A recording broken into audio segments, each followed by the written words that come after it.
그래서 요번 주 시험이시니까 꼭 뽑으셔야 되는 거 있죠, 수험표. 그래서 오늘부터 뽑을 수 있으니까 꼭 뽑으시고요. 그래서 1번부터 보시면은요, 재무제표 작성과 표시죠. 정답은 3번입니다.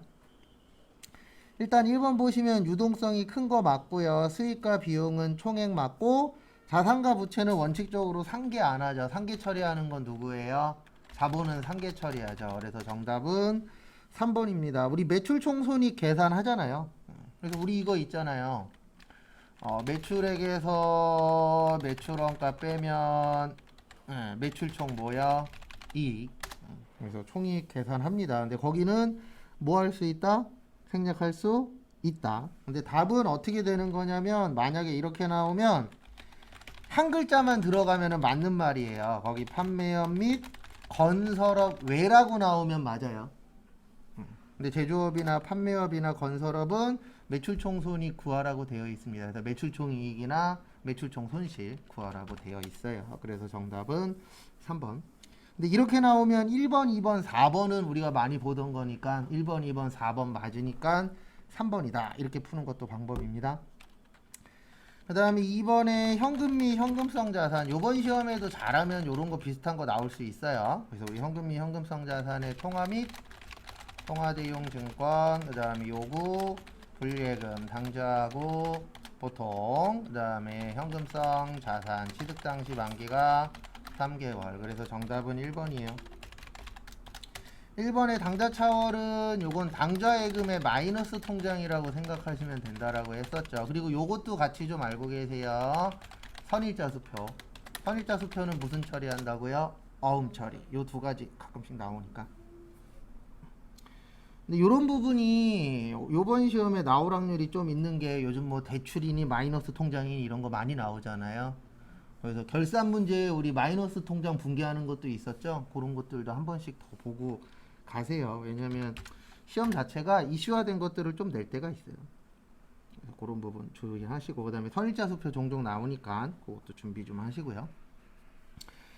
그 다음에 3번 유가증권이죠. 그래서 우리 유가증권 나오면은 기억하셔야 되는 게, 지분증권하고 무슨 증권이 있었어요? 채무증권. 그래서 지분은 단기 매매 매도 가능, 지분법 적용, 투자주식. 그 다음에 채무는 단기 매매 매도 가능, 만기 보유 증권. 그래서 거기 보시면 지분증권 중 단기매매증권이나 만기보유증권으로 분류되지 아니하면 매도가능증권 맞고요. 매도가능증권 중 시장성이 없는 지분증권의 공정가치를 신뢰성 있게 측정할 수 없는 경우에는 취득원가 맞습니다. 그 다음에 유가증권 보유자가 유가증권에 대한 통제를 상실하지 않고 유가증권을 양도하는 경우 당해거래는 담보차익거래로 본다. 정답은 4번이세요. 왜냐면 4번 우리 많이 보던 거죠. 단기매매증권 평가 손익은 어디였어요? 영업 외죠. 근데 거기 기타로 되어 있죠. 기타는 단기가 아니고 뭐예요? 매도죠. 기타 포괄손익 누계. 그 다음에 3번에 대해서 간단하게 좀 설명을 드릴게요. 이건 본 적 없어요. 우리가 주로 봤었던 거는 어음할인하고 무슨 거래 있었죠? 매각 거래 있었죠. 요건 매출채권, 처분 손실 요게 있고, 그 다음에 매각 거래가 있고, 여기는 3번에 뭐라고 되어 있죠? 담보 차익 거래. 이건 뭐냐면 어음을 담보로 해서 돈 빌리는 거예요. 그러니까 차이점이 뭐냐면은 어음 할인이나 매각 거래 나왔을 땐 매출 채권 처분 손실이고요. 담보 차익 거래는 차입이라는 게 돈 빌리는 거잖아요. 돈 빌리니까 뭐 줘야 돼요? 이자 줘야 되죠. 그래서 담보 차익 거래가 나왔을 때는 이자하고 관련이 있는 겁니다. 그러니까 이 어음을 담보로 해서 돈 빌리는 거예요. 그러니까 두 가지가 있어요. 어음 관련돼서는 매각 거래가 있고 차익 거래. 그래서 매각 거래는 아예 팔아버리는 거고, 차익 거래는 차입이 돈 빌리는 거잖아요. 그리고 담보가 뭐예요? 이 거래가 잘못됐을 때 이거를 파는 거죠. 그래서 우리가 제일 많이 보는 건 요거라 그랬잖아요. 주택담보대출. 그래서 내가 대출을 받아서 이거를 못 갚으면은 이 주택을 뭐 할 수 있는 거죠? 팔 수 있는 거죠. 그것처럼 담보차익 거래는 이 어음을 담보로 해서 돈을 빌리는 거예요. 근데 내가 이거를 못 갚으면은 이 어음을 뭐 하는 거죠? 팔아버리는 거죠, 상대방이. 그래서 우리가 돈 빌리면은 무슨 비용이요? 이자 비용. 한 번인가 나온 적 있어요. 많이 나오지는 않아요. 담보 차익 거래 자체가. 다음에 4번 부채. 부채는 과거의 거래나 사건의 결과 맞습니다. 그 다음에 정답은 2번이에요. 저것 때문에 그래요. 반드시. 금액이 반드시 확정된 거는 아닙니다. 왜냐면 금액이 늘어나거나 줄어들 수도 있죠. 대표적인 게 2분. 이제 부채는 부채인데 퇴직금의 충당 부채가 반드시 확정된 건 아니잖아요. 언제 퇴직하냐에 따라서 금액은 달라질 수 있어요, 없어요? 있죠. 왜냐면 우리가 퇴직금이라는 거는 어떻게 언제 그만두냐에 따라서 달라지잖아요. 1년째냐 아니면 1년 1개월이냐 1년 6개월이냐 2년이냐 이런 식으로 그 기간에 따라서 달라지기 때문에 저것 때문에 그런 거예요. 반드시 때문에. 반드시 확정된 건 아니라는 거. 그래서 정답은 2번. 그 다음에 3번. 일반적으로 기업 실체가 자산을 이미 인수하였거나 자산을 취득하겠다는 취소 불능 계약을 체결한 경우 현재의 의무. 그래서 우리 자산 그러면은 채권하고 관련된 거고요. 채권은 이제 받아야 되는 권리죠. 그 다음에 부채는 뭐와 관련된 거예요? 채무. 그래서 갚아야 되는 뭐가 있는 거죠? 의무가 있는 거죠. 그래서 3번도 맞고 4번. 기업 실체가 현재의 의무를 이행하기 위해서는 일반적으로 미래에 경제적 효익의 희생이 수반된다. 경제적 효익이라고 나오면 그냥 요거 생각하세요. 현금. 우리가 돈 갚으면은 현금의 희생이 발생하죠. 그래서 경제적 효익 그러면 헷갈리시면은 그냥 현금이다라고 봐주십시오.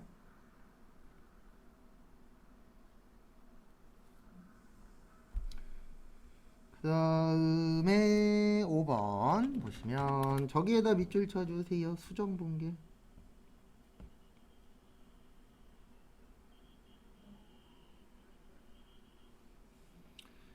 그래서 또 보도록 하겠습니다. 그래서 5번 보시면 이익이 얼마였어요? 50만원. 그 다음에 성급비용 만원을 단기의 비용으로 계상하였고 미수수익 6천원이 고려되지 않았다. 거기에다 밑줄 치세요. 성급비용 얼마요? 만원. 근데 단기에 뭘로 처리했죠? 비용. 그럼 우리가 성급비용 분계를 잘못한 거죠. 왜냐면 성급비용은 비용이에요? 자산이에요? 자산이에요. 그러면 잘못했으니까 비용이 늘어야 돼요? 줄어야 돼요? 줄어야 되죠. 비용이 줄면 이익은 어떻게 되죠? 늘어나요. 그래서 얼마 일단 늘어나야 돼요? 만원. 그 다음에 미수수익은 아예 고려하지 않았대요. 미수수익 분계하면 어떻게 되죠? 하변의 미수수익 6천원. 그 다음에 대변에 뭔진 모르겠지만 수익 관련된 게 나오겠죠. 그래서 수익 얼마요? 6천원. 그러면 수익이 늘어났죠. 수익이 늘어나면 이익도 어떻게 되죠? 늘어나죠. 그래서 51만 6천원. 정답 몇 번이요? 4. 요건 좀 헷갈릴 수 있습니다. 왜냐면 이거는 말뜻도 이해해야 되고 이거를 내가 고쳤을 때에 맞게 고쳤을 때에 어떤 결과가 나오느냐. 그래서 첫 번째는 비용 처리했으니까 비용 처리하면 안 되잖아요. 그래서 비용을 줄입니다. 그래서 비용을 줄였더니 이익이 늘어나는 효과가 나타나는 거고 미수수익 분계하면 이렇게 되거든요. 미수수익의 수익. 근데 이 수익은 뭐 이자 수익이 될 수도 있고 임대료가 될 수도 있고 다릅니다. 그래서 정리를 좀 해드리면은 성급비용 있죠. 성급비용 옆집은 무조건 비용이 나와야 되는 거예요. 그 다음에 미수수익 옆집은 누가 나와야 되는 거예요? 수익이. 그 다음에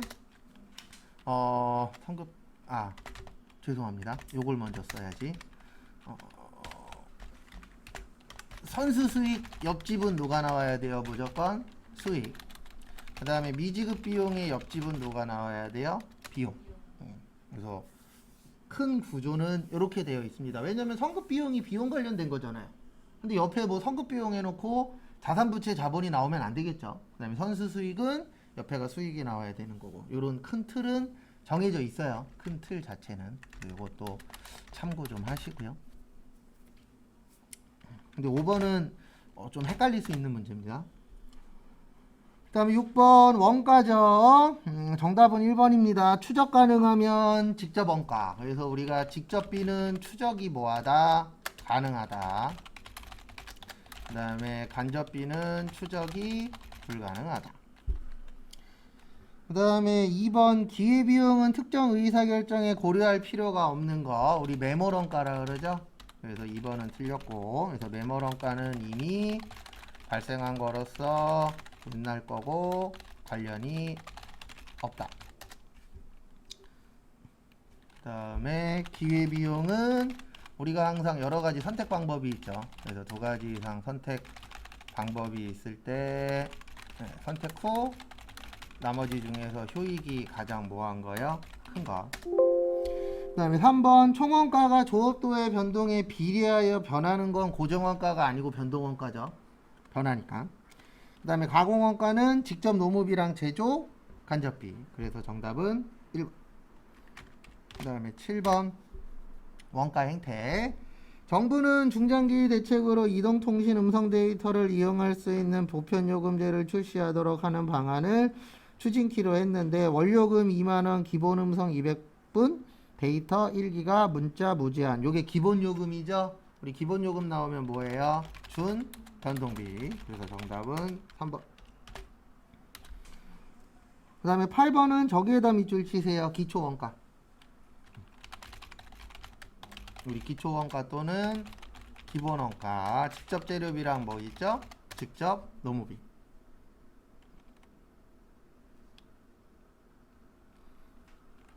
그래서 거기 보시면 직접 재료비랑 직접 노무비 더하면은 500이 되고 작업지시서 넘버원은 200이죠. 그거 더하면. 그 다음에 여기에서는 거기에다 밑줄 좀 쳐주세요. 제조간접비 배부. 우리 단기총 제조원가 이렇게 구한다 그랬습니다. 직접 재료비 더하기 직접 노무비 더하기 직접 경비 더하기 제조 간접비. 거기 총이 1200이에요. 그 다음에 재료비가 100, 노무비가 얼마죠? 400. 그러면 간접비는 700 되는 거예요. 그래서 700만원을 나눠줘야 되는데 뭘로 나눠줄 거냐면은 직접 원가로 나눠줄 겁니다. 그래서 500만원 분의 얼마예요? 200 되겠죠. 그러면 280 나와요. 정답 몇 번이요? 2번. 그러니까 이거 맞추려면은 총 3가지를 이해하셔야 돼요. 요거 배부하는 거 이해하셔야 되고, 그 다음에 간접비 구하는 거 이해하셔야 되고, 그 다음에 공식 기초원가가 뭐하고 뭐냐. 그 다음에 9번 보시면 선입선출법입니다. 실제 물량흐름 반영 맞죠? 전기 거를 포함하는 건 평균법이에요. 그래서 정답 몇 번이요? 2번. 왜냐면 우리 선입선출법 공식 이렇게 되잖아요. 말 곱하기 완 플러스 말 마이너스 초분의 당이잖아요. 그럼 포함이에요? 제외예요? 제외시켜야죠. 근데 거기는 포함이라고 되어 있죠. 그래서 정답 2번. 그 다음에 3번 단기 작업분만 계산하는 겁니다. 왜 그러냐면은 기초는 작년 거잖아요. 작년 걸 더해요? 빼요? 빼요. 그러면 올해 것만 남는 거죠. 작년 거 뺐으니까. 그래서 3번 맞고. 그 다음에 기초 제공품 원가는 먼저 완성품 원가를 구성하는 것으로 가정한다. 맞아요. 왜냐면 선입선출법이니까 기초는 먼저 뭐 될 것이다? 완성될 것이다. 라고 보는 게 선입선출법이죠. 그래서 정답은 2번. 그 다음에 10번은 이걸 기억하셔야 돼요. T자.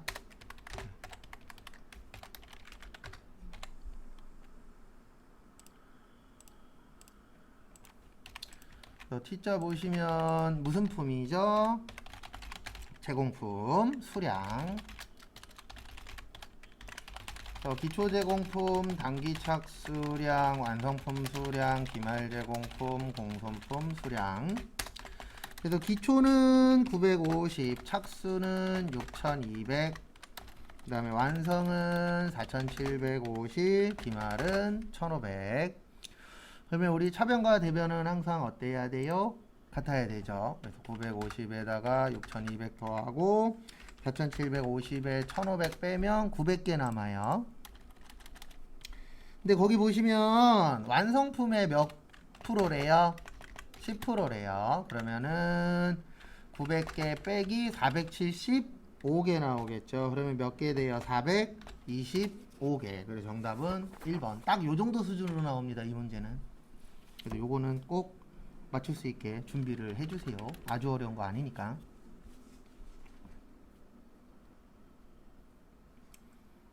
그 다음에 또 다음 거 보도록 하겠습니다. 11번 면세 포기. 그래서 보시면 첫 번째 영세율 적용 대상인 재화 또는 용역을 공급하는 면세 사업자도 면세 포기할 수 있어요. 그 다음에 2번 면세를 포기한 면세 포기하면은 몇 년간은 못 받는다고요? 3년. 정답은 3번입니다. 면세 포기 신청은 기한이 있다 없다? 없어요. 그냥 아무 때나 가서 하시면 돼요. 근데 거기 며칠이라고 써있죠? 20일. 그래서 20일짜리가 대표적인 게 이거 있어요. 사업자 등록증 신청 며칠이에요? 20일. 그 다음에 주사업장 총괄납부랑 사업자 단위과세제도 있었죠. 요거 신청도 20일이에요. 그래서 대부분 신청 관련된 거는 20일이 많아요. 근데 이 면세 포기는 신청 기간이 있다 없다? 없다. 그거 좀 봐두시고. 그 다음에 4번 매입세액은 공제받지 못할 매입세액으로 매입 원가에 해당한다. 맞아요. 왜냐면 우리 면세 관련된 거는 불공이잖아요. 그러면 우리 불공은 합친다 그랬어요? 나눈다 그랬어요? 합친다 그랬죠. 그래서 원가에다가 포함하시면 됩니다. 그 말 맞아요.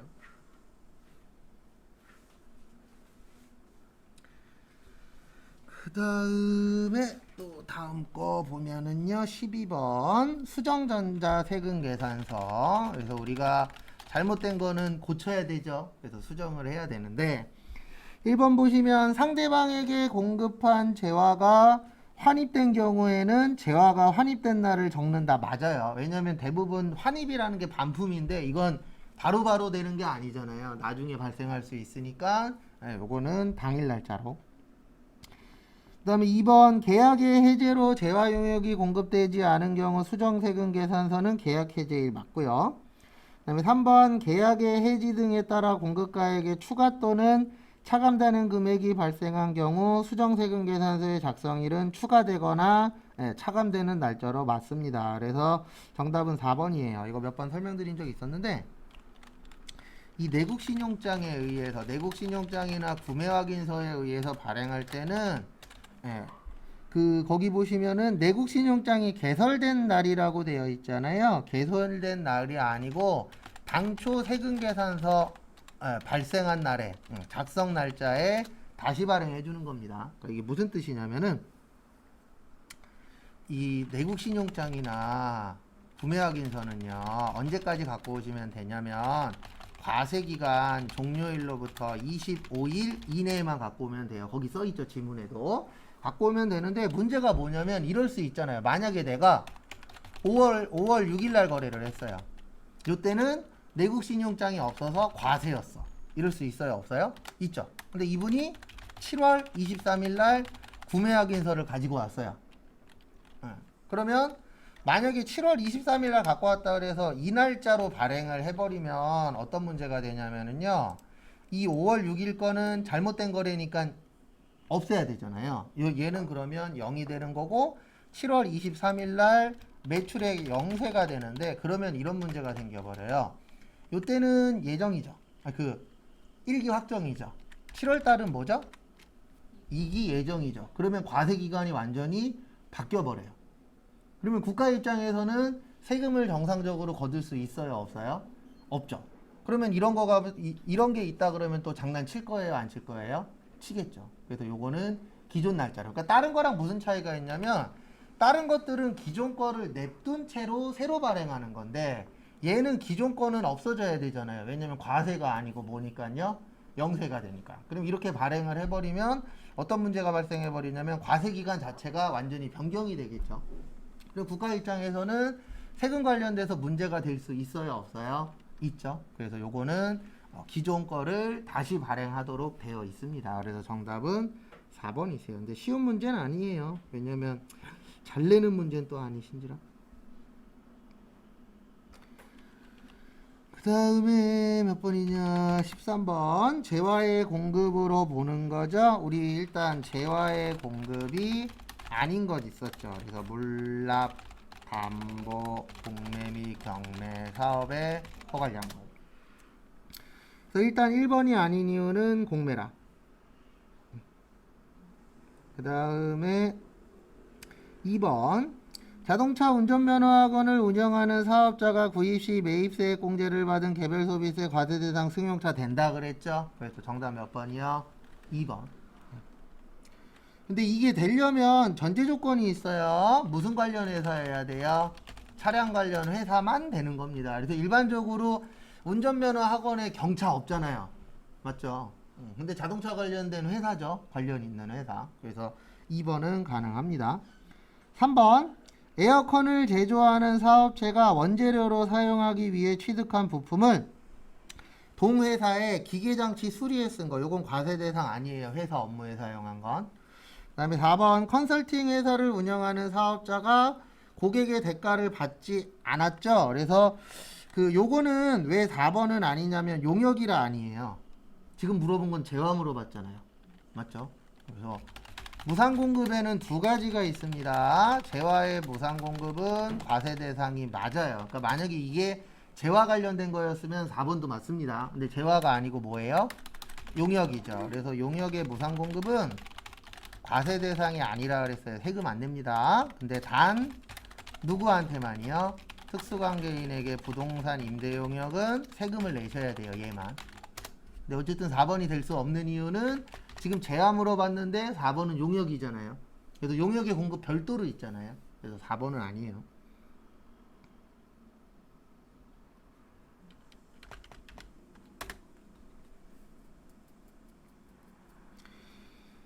그 다음에 14번.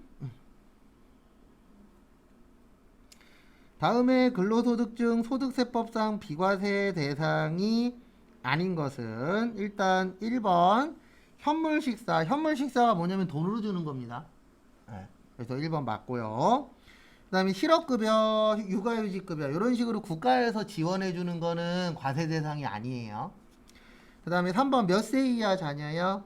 6세 이하. 정답은 4번이죠. 왜냐면 본인 차량만 된다 그랬잖아요. 그래서 자가운전 보조금의 전제 조건은 누구 차요? 자차를 회사 업무에 쓰셔야 되는데 공동명의까지는 뭐하다? 가능하다. 근데 남의 명의의 차량은 안 되는 겁니다. 그래서 꼭 내 이름으로 등록이 되어 있는 자동차가 있으셔야만 가능하다라는 거 참고하시고요. 그 다음에 15번 다음 중 소득세법상 종합과세되는 소득이 아닌 것은 정답은 일단 1번이에요. 2천만원 이하까지는 괜찮다라고 합니다. 얼마 이하요? 2천만원 이하. 그 다음에 2번은 저기에다 밑줄 쳐주세요. 복식부기 의무자. 복식부기 의무자라고 만약에 공부하실 때 나오면 이렇게 생각하시면 돼요. 고소득자. 그러니까 저희가 지금 공부하는 게 복식부기예요. 근데 요즘에는 복식부기라고 안 나오고 이렇게 나와요. 복식회계라고. 그래도 저희가 지금 공부하고 있는 회계가 복식부기 복식회계거든요. 그러면은 장부를 만들란 얘기예요. 복식부기 의무자의 뜻은 이거라고 생각하시면 돼요. 뭐 만들어야 된다? 장부. 그 장부가 뭐냐면 재무제표 만들란 얘기예요.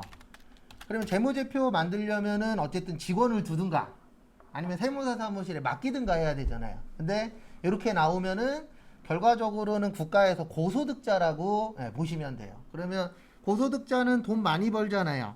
그러니까 돈 많이 버니까 뭐 내셔야 돼요? 세금 내야 돼요. 종합과세.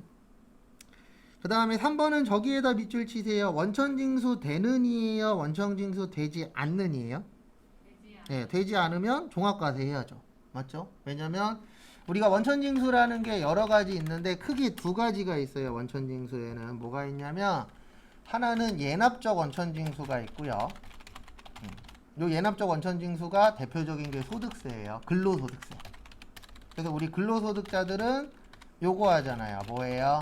연말정산. 연말정산 왜 하냐면은 완벽한 원천징수는 아니거든요. 예납적 원천징수는. 그 다음에 또 하나가 완납적 원천징수라고 있어요. 완납이라는 건 다 내는 거죠. 대표적인 게 일용근로자하고 이제 복권당첨금. 이런 분들이 이제 대표적인 완납적 원천징수라고 보면 되세요. 근데 원천징수 안 됐다는 얘기는 결론적으로는 종합소득세 신고하라는 얘기거든요. 그래서 3번 맞고요. 그 다음에 4번 제조업자가 기계장치를 제조 판매하여 받은 매매 차익. 그러면 이 회사는 기계장치가 제품이잖아요. 우리 제품 파는 거에 대해서는 세금 내셔야 됩니다. 이런 분들은 무슨 소득이 되는 거세요? 사업소득이 되는 거죠. 그래서 사업소득세 내셔야 돼요. 참고로 사업소득세는 완납적 원천징수라는 건 없어요. 완납적 원천징수 없습니다. 그래서 사업소득세는 무조건 5월 달에 뭐 하셔야 돼요?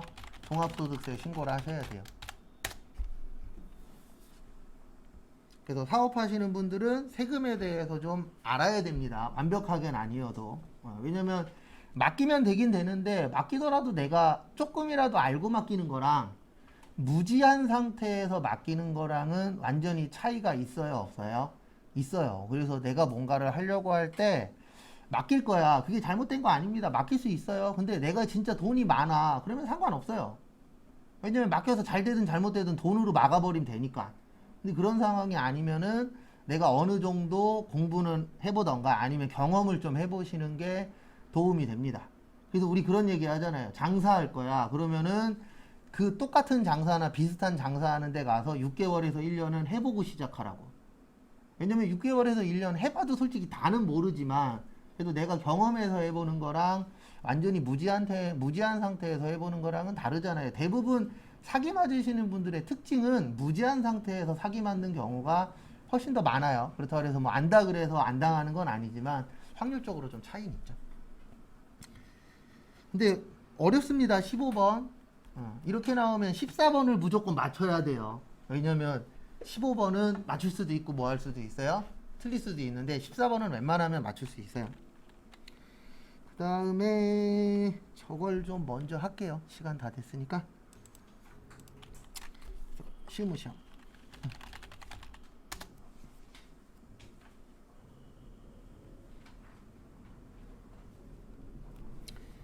그래서 보시면 1월 11일 가지급금 70만원은 생산직 근로자인 정찬호에 뭐였어요? 출장비였죠. 근데 이분 출장 가서 85만원 썼죠. 그래서 500번대 여비 교통비. 그 다음에 갈 때는 70만원 들었고 그 다음에 현금 얼마예요? 15만원인데 주의사항은 하나밖에 없어요. 뭐냐면 이거 나오면 여기라도 꼭 들어가세요. 어디라도 들어가냐면 합장 지금 문제가 1월 11일이죠. 그럼 여기에 가지급금이 있어요, 없어요? 있어요. 그러면 더블 클릭해서 뭐를 보셔야 되냐면 여기 더블 클릭해서 들어오면 요거 뜨거든요. 또 더블 클릭 또 하면 이렇게 전표가 떠요, 밑에. 그러면 이거 잘 봐야 돼요. 여기 거래처 있으면 무조건 거래처 넣어야 돼요. 근데 지금은 거래처 있어요, 없어요? 없죠. 그러면 안 넣어도 돼요. 그러니까 더블 클릭해서 계속 추적하면 어디까지 가냐면은 분계까지 나와요, 이렇게.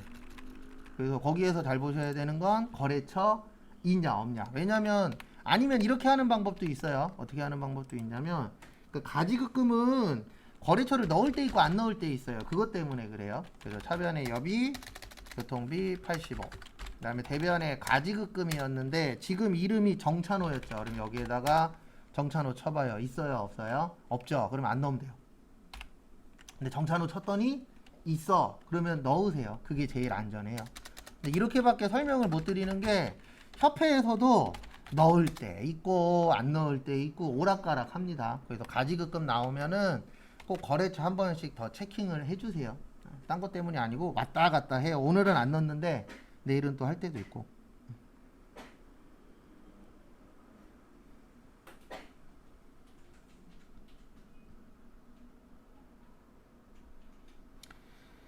그래서 참고하시고요. 그 다음에 1월 20일 몇 개월이죠? 6개월. 그래서 단기 대여금 능력 대변의 보통 예금.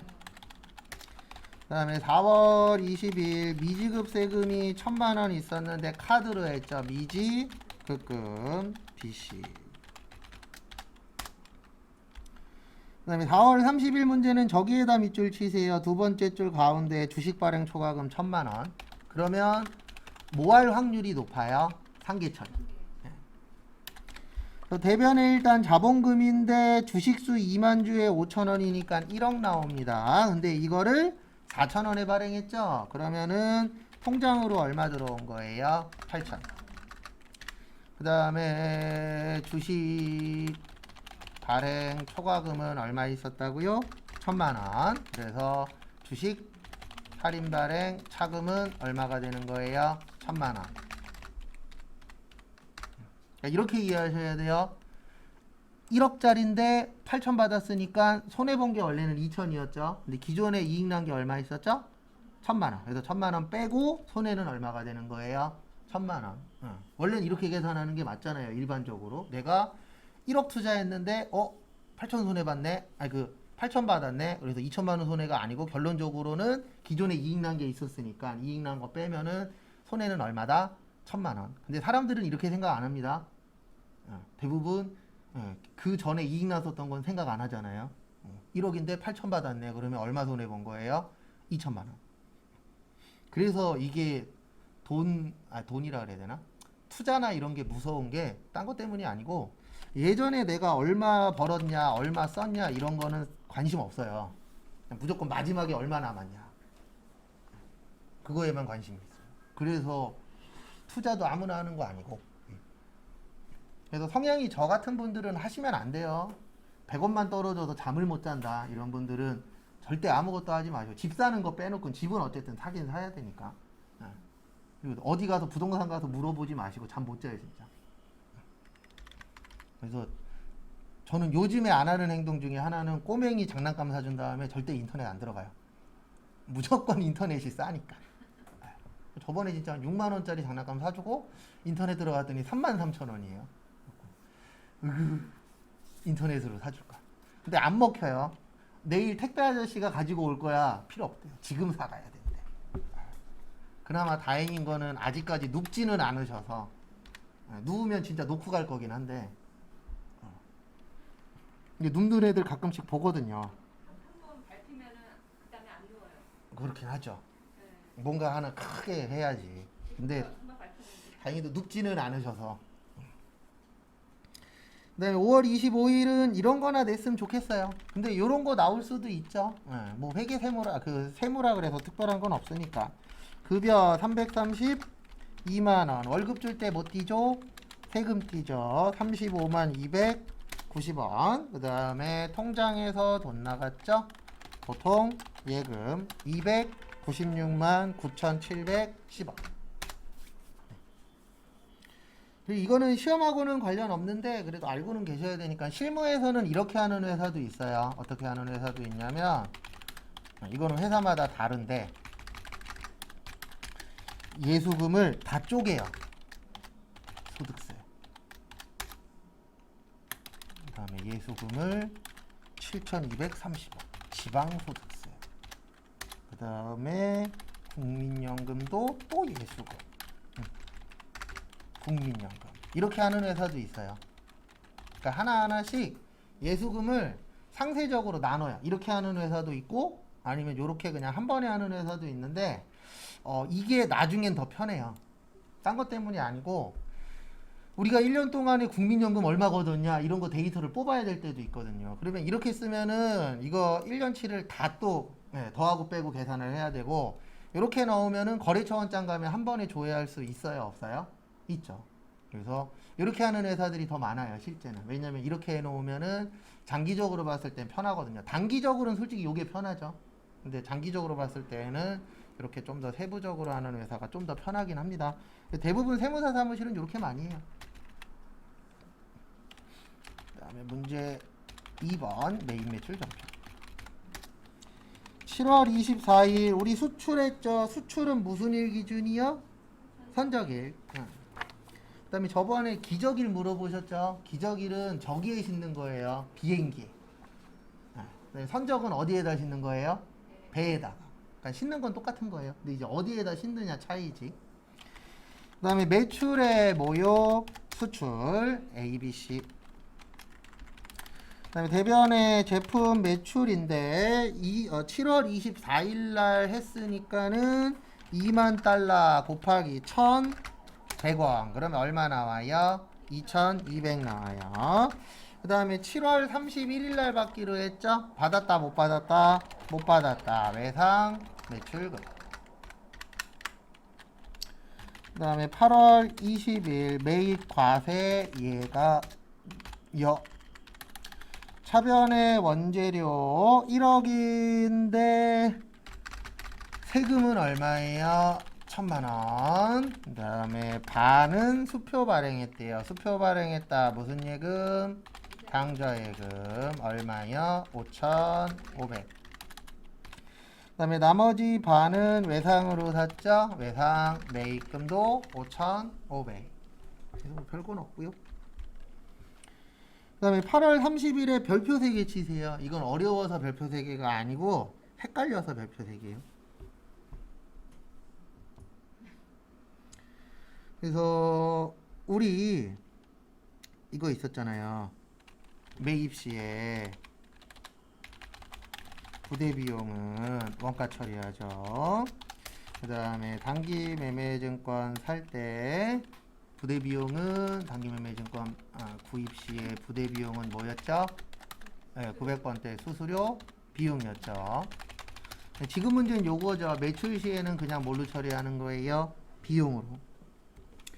그래서 거기 8월 30일은 현금 영수증이죠. 그래서 매입의 모요 현과 송도가 아니고 가나운송. 그 다음에 운반했으니까 운반비예요. 운반비 얼마예요? 30. 그 다음에 세금 3만원. 그 다음에 돈은 통장에서 드렸죠. 보통 예금 33만. 그러니까 요거 조심하셔야 돼요. 운반비.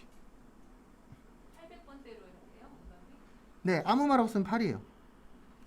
그리고 제품의 배송이잖아요. 배송은 일반적으로 공장에서 해요? 사무실에서 해요?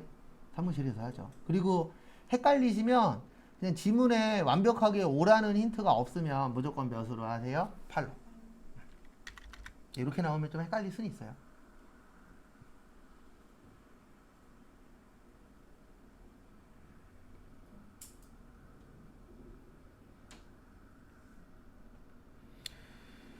그 다음에 9월 8일 신흥의 제품을 공급하고 전자세금 계산서를 발급했대요. 그래서 매출의 과세 신흥역 대변의 제품 매출 500 세금 얼마예요? 50. 그 다음에 먼저 받은 거 100. 그 다음에 돈 받았어요. 외상으로 했어요. 외상으로 했죠. 외상 매출금 450. 특별한 거는 없습니다.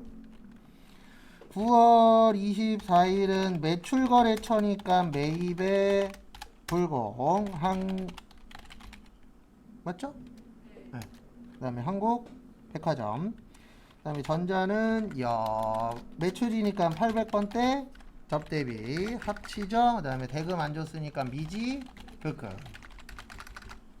끝. 그 다음에 대손세 공제 신고서입니다.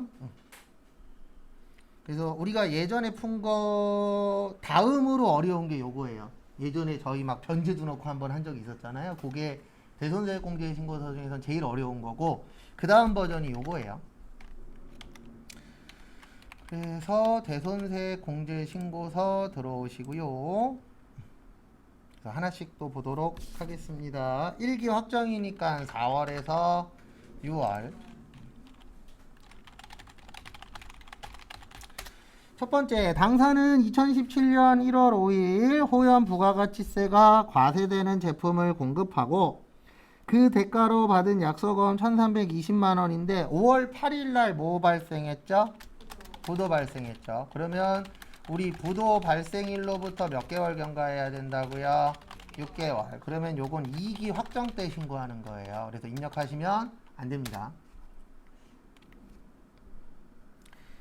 그 다음에 두 번째 보시면은요. 외상 매출금 중 5,500만 원은 2014년 2월 9일 백두상사에 대한 것이다. 이 외상 매출금의 회수를 위해 당사는 법률상 노력을 했지만 소멸시효죠. 그럼 요건 입력하시면 돼요. 그래서 2017년 2월 9일 5,500. 그 다음에 백두상사. 대손사유는 뭐요? 소멸시효 완사. 그 다음에 그래서 두 번째 거는 입력하시면 되고요. 세 번째 것도 입력하시면 되는데 거기 보시면 6월에 파산으로 대손 처리했었는데 그 회사가 다시 살아나셔서 돈을 뭐 했죠? 받았죠. 그럼 입력할 때에 요거는 마이너스로 입력하셔야 돼요. 돈을 다시 뭐 했으니까? 받았으니까. 설명은 좀 더 드릴 겁니다. 그래서 2017년 6월 17일 금액은 마이너스 얼마예요? 990. 왜냐면 990만 원만 받았으니까. 그 다음에 거래처는 상생. 대손 사유는 7번. 대손 채권 일부 회수. 왜 마이너스인지 설명드릴게요. 이 대손세액에다가 입력을 하시면 프로그램에 입력될 때 자동으로 마이너스가 떠요. 근데 얘는 다시 받았잖아요. 다시 받았으면 뭐를 내야 되죠? 세금을 내야 되죠. 그럼 세금을 내려면은 마이너스로 들어가야 돼요? 플러스로 가야 돼요? 플러스로 가야 돼요. 그래서 마이너스는 뭐가 되는 거죠? 플러스가 되는 거죠. 그래서 여기에서는 마이너스로 입력을 해주셔야 됩니다. 근데 조심하셔야 되는 게 이 대손세 공제 신고서랑 부가가치세 신고서는 반대예요. 그러니까 여기에다가 플러스로 넣으면 여기는 뭐가 돼요? 마이너스가 되고 여기에다 마이너스로 넣으면 여기는 뭐가 돼요? 플러스가 돼요. 그래서 반대라는 거 조심하시고. 이거 은근 헷갈립니다. 그 다음에 4번 2016년 3월 16일 당사 공장에서 사용하던 기계장치를 태안실업의 외상으로 매각했고 태안실업의 대표분이 사망하셨죠. 그러면 돈 받을 수 있다 없다? 없다. 그래서 사망으로 입력을 하셔야 됩니다. 그래서 2017년 5월 며칠이요? 20일 770. 그 다음에 태안실업 소멸 사유는 사망. 그래서 좋은 얘기는 아니지만 사업하시던 분들 중에서 이렇게 하시는 분들이 있잖아요. 그게 이것도 영향이 솔직히 없진 않아요. 왜냐면 본인이 떠안고 가는 거예요. 그럼 나머지 사람들은 상속 포기 다 해버리면 되니까. 근데 이쪽으로 안 가는 게 가장 좋긴 하죠. 근데 대부분 보면 저렇게 되는 가장 큰 이유 중에 하나는 그놈의 어음 때문에 그래요. 왜냐면 한쪽이 막혀버리면은 다른 쪽도 내가 돈 줘야 되는데 돈 들어올 게 어음이 막혀버렸어. 그러면은 골치 아파지는 거죠. 그래서 제가 봤을 때 현찰박치기로 100% 하면 망하는 회사보다는 안 망할 회사들이 훨씬 더 많아요. 식당도 똑같잖아요. 식당도 현찰박치기로 100% 하면은 조금 더 낫죠. 왜냐면 수수료 떠가잖아요. 그리고 세금 100% 다 내잖아요. 근데 현찰로 다 한다 그러면 카드사한테 수수료 줄 것도 없고, 그 다음에 저기 세금도 덜 낼 수도 있고. 그래서 뭐든지 다 옛날 분들이 무조건 좋은 거예요. 그런 부분에 대해서는. 왜냐면 옛날에는 삥땅도 많이 쳤죠. 걸리면 돈으로 다 해갖고 무마시켰죠. 진짜 많았잖아요. 과거에는. 그래서 과거에는 진짜 세무직 공무원 되면 3년 안에 집 못 사면 바보란 얘기도 실제 있었어요. 농담 아니고. 근데 깜빡 가신 분들도 많아요. 그렇죠. 그러니까 먹어도 잘 먹어야 되는데 이상한 거 상한 거 먹으면 가는 거죠. 그건 뭐 어쩔 수 없죠. 근데 뭐 솔직히 돈에 안 써 있잖아요. 얘는 상했어, 얘는 괜찮아. 그러니까 그런 경우들도 많았죠. 그 다음에 부가세 신고서인데 저기에다 밑줄 치세요. 세 번째 줄에 직접 신고하여 세액공제 받았대요. 그러면 전자신고 뭐요? 세액공제 얼마요? 10,000원. 그리고 이런 거 보자마자 바로 넣어버리세요. 왜냐면 은근 실수 잘해요. 무슨 실수 잘해냐면은 써놓고선 안 넣어요. 급하다 보면. 그래서 이런 거는 체킹하자마자 바로바로 넣으시는 게 좋습니다. 그래서 예전에 시험 보실 때 뭐 합격은 하긴 했는데 우리 그 부녀자 공제 있잖아요. 예. 그 시험지에다가 부녀자 공제 써놓고 입력 안 하신 분도 있었어요. 근데 다행히도 뭐 딴 걸 많이 맞아서 붙기는 했는데, 그러니까 입력하다 보면은 깜빡할 때가 있잖아요. 그래서 바로바로 그냥 넣으시는 게 그나마 낫더라고요.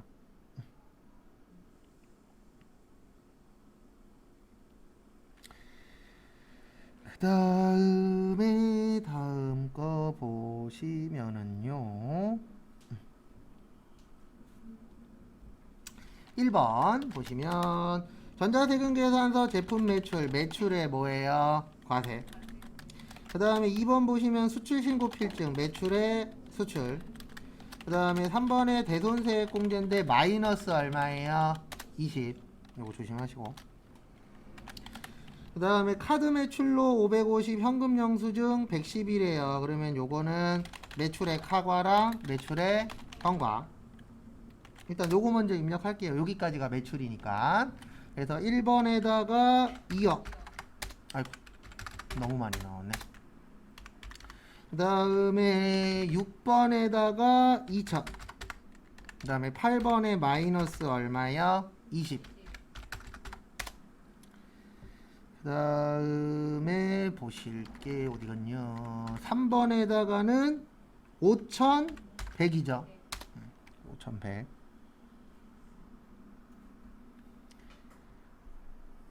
그 다음에 또 다음 거 보시면은요, 5,100까지 됐고,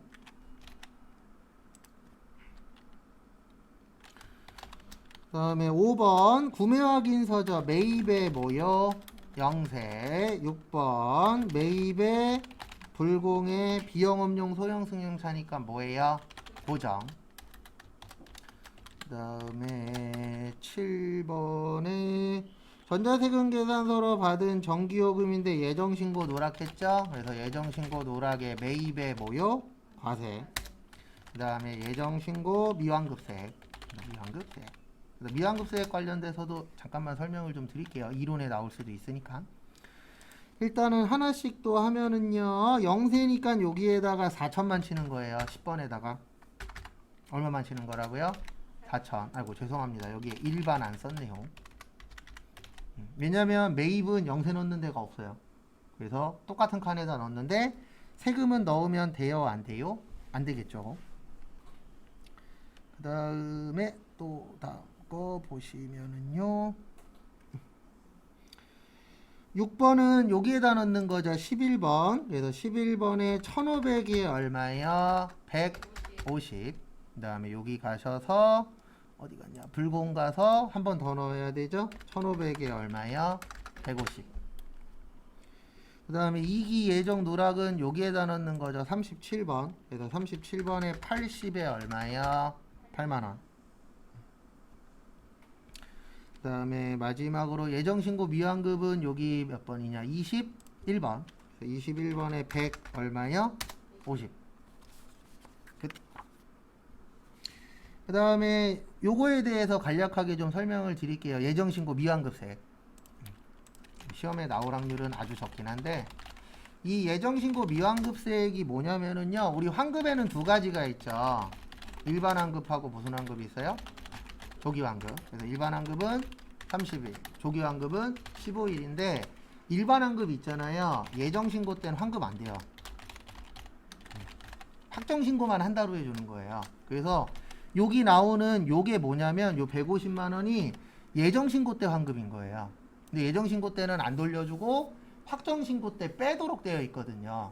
근데 조기 환급은 무조건 줘요. 예정 신고든 확정 신고든 주는데 일반 환급은 안 주도록 되어 있습니다. 언제만 돌려준다고요? 확정 신고 때만. 그래서 예정 신고에서 못 받은 환급금은 확정신고 때 빼고 납부하도록 되어 있어요. 그래서 요게 나오는 거예요. 예정신고 미완급이. 참고만 하시고. 그 다음에 문제 4번. 문제 4번 보시면은요. 결산. 결산 보시면 5월 1일에 1년치 보험료인데 120만원, 영업부선 얼마예요? 60만원. 그러면 요거 계산해야죠. 120 곱하기 내년 거는 몇 개월이죠? 4개월이죠. 그래서 12분의 4 하시면 40만원. 그 다음에 60만원 곱하기 여기도 12분의 몇이요? 4. 왜냐면 지금은 내년 게 필요하잖아요. 비용 처리했으니까. 그러면은 20만원. 그래서 결론은 1번은 내년 거 먼저 줬다. 성급 비용 얼마요? 60. 그 다음에 대변에 뭐 먼저 줬어요? 500번 때 보험료는 40. 그 다음에 800번 때 보험료는 얼마요? 20.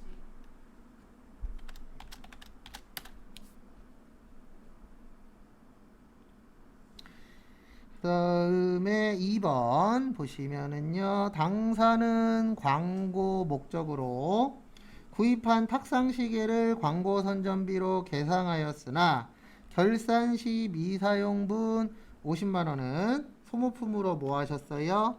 대체했죠. 그래서 차변에 소모품, 대변에 800번 때 뭐요? 광고 선전비 얼마요?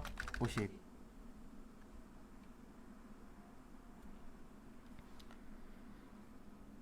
그 다음에 또 다음 거 보도록 하겠습니다. 3번. 미국에 있는 다저스사의 장기차입금이 1억 1000이었는데 보고기간 말로 1억 2000 됐죠.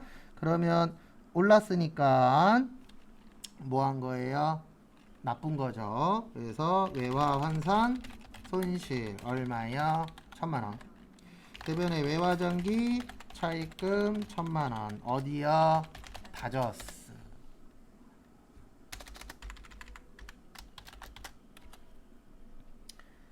그 다음에 4번. 12월 31일 현재 보유 중인 제조 부분의 감가상각이죠. 그러면 우리 감가상각은 뭐예요? 자동이죠. 근데 거기 보시면 정률법 쓰래요. 그러면 정률법은 취득원가 마이너스 감가상각 누계 곱하기 정률. 그래서 취득원가는 얼마예요? 1억. 감가상각 누계 빵. 정률은 0.451. 그러면 근데 거기 보시면 몇 월 달에 취득했죠? 7월 달에 취득했죠. 요거 조심하셔야 돼요. 그 다음에 거기에다 밑줄 좀 쳐주세요. 월할 상각. 지문에. 무슨 상각이요? 월할 상각. 월할 상각 나오면 뭐예요? 12분의 6 해주셔야 돼요. 그래서 1억 곱하기 0.451 나누기 12 곱하기 6 하면 2255만원 나와요. 요건 조금 이따 입력하고요. 그 다음에 5번 꼭 준비하십시오. 우리 정상적하고 뭐가 있죠? 비정상적. 그래서 거기 보시면 기말 현재 제품에 대한 실지 재고 조사 결과는 다음과 같다. 감모된 수량 중 30개는 정상적이며 나머지는 비정상적이래요. 그럼 몇 개가 비정상이죠? 40개. 그 다음에 하나당 얼마예요? 10,000원. 그러면 40만원. 요거 분개하면 이렇게 된다 그랬죠. 재고자산, 감모손실, 대변의 제품, 적용 8번 파괴정 대체. 그래서 요거를 일반 전표 몇 월 며칠이요? 12월 31일에다가 넣어줘야 되죠. 자동만 할게요. 그래서 차변의 재고자산, 감모손실 40, 대변의 제품인데 적용 몇 번이요? 8번. 요걸 해놓고 그 다음에 어디로 가시는 거예요? 자동으로. 그래서 여기죠. 결산 자료 입력. 그래서 몇 월에서 몇 월이에요? 1월에서 12월. 그 다음에 어디 갔냐? 일단 4번 먼저 할게요. 4번은 기계장치인데 공장이죠. 공장이면 일반 감가상각비입니다. 그래서 여기 기계장치 가서 아까 얼마였어요? 2255만원. 그 다음에 여기 기말 제품 가셔서 이렇게 구하는 거예요. 실제만 넣는 거예요. 뭐만요? 실제. 실제 몇 개죠? 230개죠. 230개에 만원이니까 230만원. 하고 마지막에 무슨 추가? 전표 추가. 끝. 그러니까 결론은 뭐냐면 정상적인 건 해주는 게 아무것도 없어요. 그냥 비정상적인 거 분기에 넣고 그 다음에 실제 금액만 기말에 넣으면은 자동으로 매출원가에 들어가거든요. 우리 정상적인 건 매출원가에다 포함시킨다 그랬잖아요. 그럼 아무것도 안 해주면 자동으로 팔린 게 돼요. 그래서 참고하시고.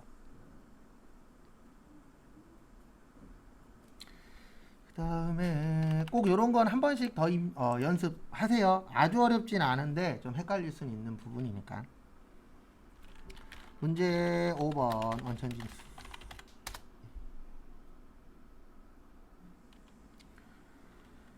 보시면 첫 번째 다음 자료를 보고 내국인이며 거주자인 사무직 사원 한마음을 사원 등록하고 한마음의 부양가족을 모두 부양가족 명세에 등록 후 세부담이 최소화되도록 하라고 합니다. 그러면 해야죠. 일단 인사급여 가셔서 무슨 등록이요? 사원 등록.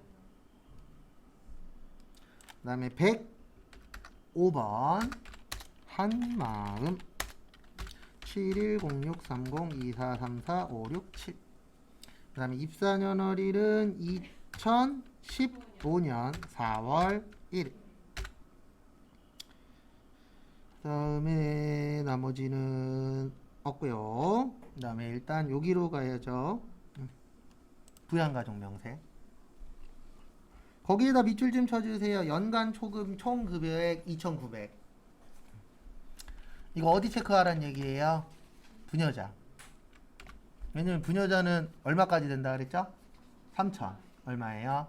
3,000. 그래서 3,000보다 작고 배우자가 있는데 올해 사망하셨죠? 그러면 올해까지는 있는 거라 그랬잖아요. 요것도 같이 기억을 하셔야 돼요. 사망하거나 장애 치유되셨을 때는 당해연도까지는 가능합니다. 그래서 당해연도까지는 사망하셨어도 공제되는 거고 장애 치유되셨어도 뭘로 처리해야 된다고요? 장애인 공제. 예, 그거 좀 봐주세요.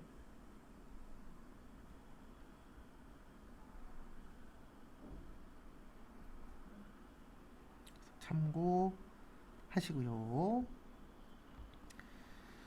그 다음에 하나 더 보면은요, 됐고, 그 다음에 이제 본인은 끝났죠? 그 다음에 두 번째, 누구요? 배우자, 김태우님. 700-420-1434-567. 일용근로소득은 600이어도 상관없어요. 1억이 나와도 상관없습니다. 그래서 배우자 돼요? 안 돼요? 돼요. 그 다음에 어머님 유지인님 460730-244-5678 복권 당첨금은 상관없는데 어디에 거주하고 계시죠? 네, 미국이니까 부. 외국 거주하고 계시면 안 된다 그랬죠.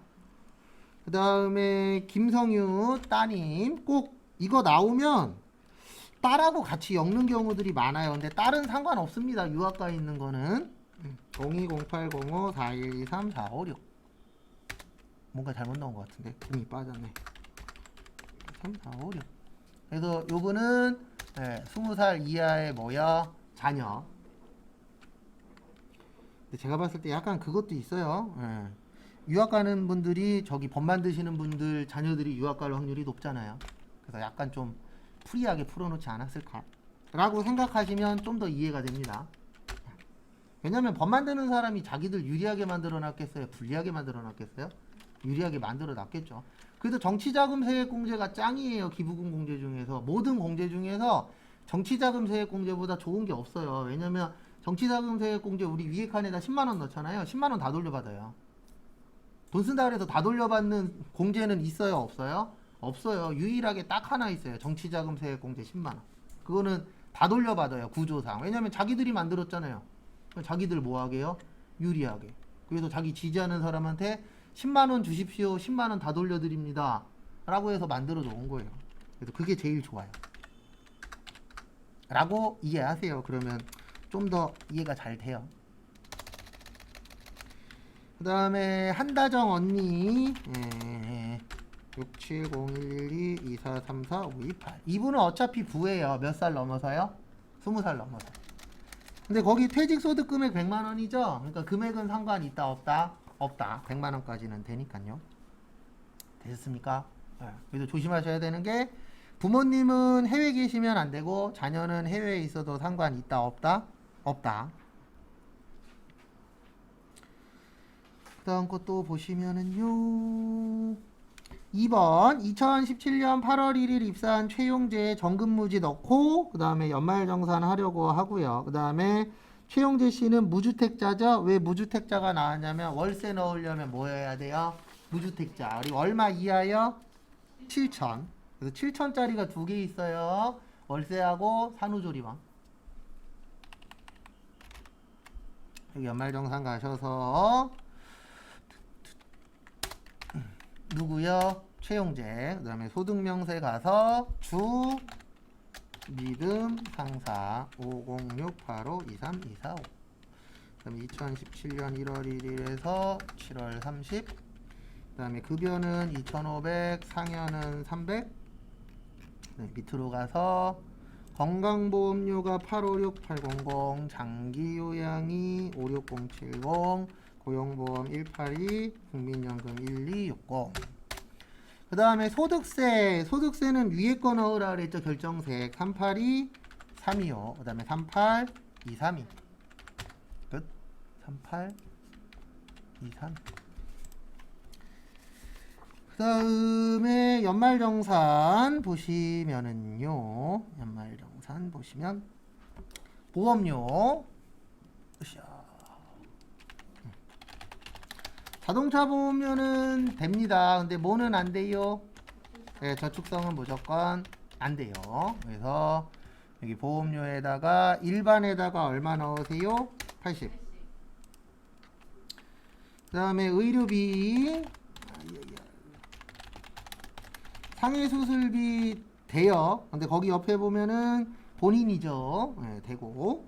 그 다음에 신용카드는 어차피 밑에 따로 있으니까 여기에서는 크게 신경 쓰실 필요 없습니다. 네, 건강증진 된다 안 된다? 안 돼요. 그래서 상해수술비는 되고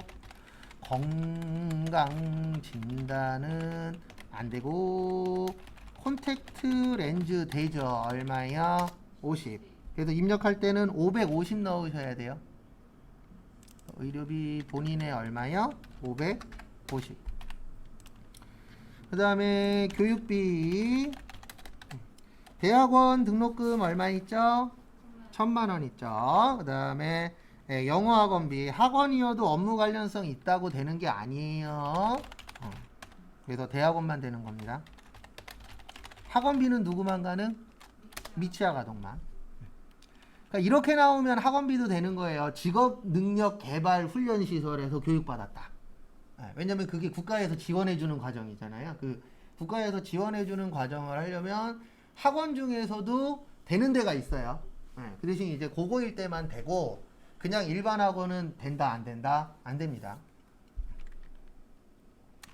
그 다음에 기부금은 이렇게 나오면 좋죠. 종교단체 돼요. 그래서 여기 교육비는 본인에다가 얼마요? 1,000. 그 다음에 종교단체에 기부금 가서 종교단체는 얼마요? 300. 그 다음에 신용카드. 그래서 신용카드는 1800인데 해외에서 쓴 거 300 있죠? 해외에서 쓴 거는 뭐만 된다고요? 교육비만. 그래서 300은 빼야 되고, 그 그 다음에 저기 상해 수술비는 같이 쓸 수 있죠. 그래서 신용카드는 얼마요? 1,500. 현금 영수증은 220. 대중교통 얼마요? 30. 이렇게 정리해 주시면 되겠죠. 그래서 어디 갔냐?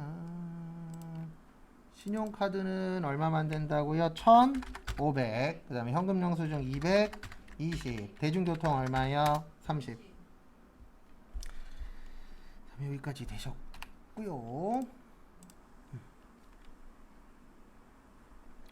다음에 신용카드까지 됐고 월세 여기 있죠. 월세 가셔서 이소용.